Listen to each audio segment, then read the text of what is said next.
Are we up against the clock, and what do they need to do in this period of time before night falls? I think they need to do a couple of things, but look, this was a self-fulfilling prophecy that occurred because of overreach by federal authorities here. Okay, they took a beloved member of our community, David Herta, who's done so much for the immigrant community in California, and really escalated this stuff with an older middle-aged man knocking him to the curb and sending him to the hospital. This is not the way to do things, number one.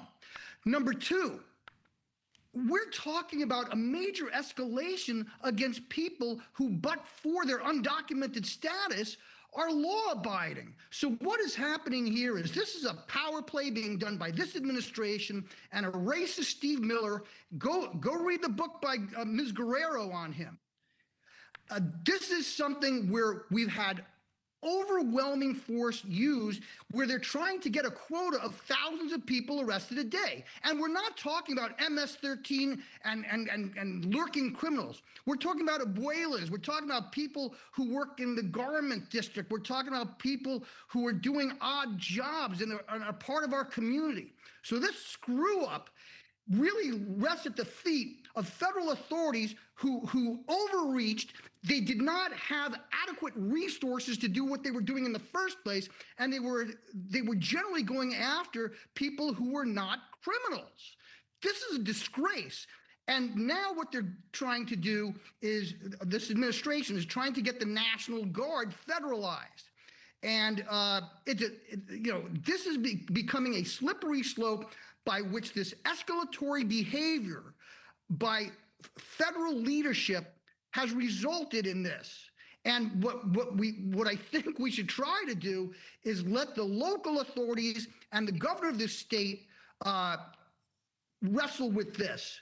To your point, we hear the mayor, Karen Bass, today saying these kinds of surprise raids sow terror in the community. And it does sound as if these raids starting at 10 a.m. this morning were centered around a Home Depot and a garment factory, potentially. And we don't know the status of who was picked up today, but potentially not necessarily going after the highest level criminals. Would you agree, though, that federal agents, whether or not the community agrees with this action, they are within their rights to carry out this enforcement action, and that those individuals presumably were in this country illegally? Well, look at the cruelty that's been involved here. We had a 9-year-old get deported and separated from his father.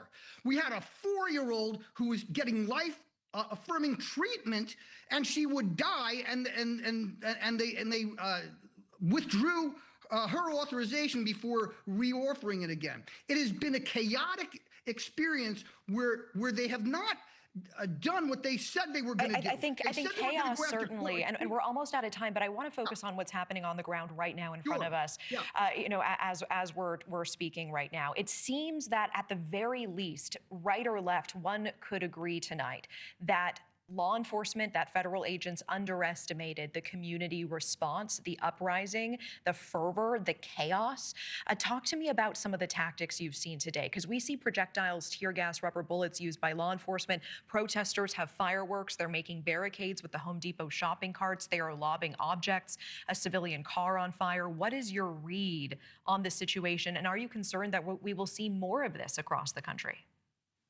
I'm very concerned, but as a former police officer, what I got to tell you is you don't just do this. You don't do enforcement activities willy-nilly.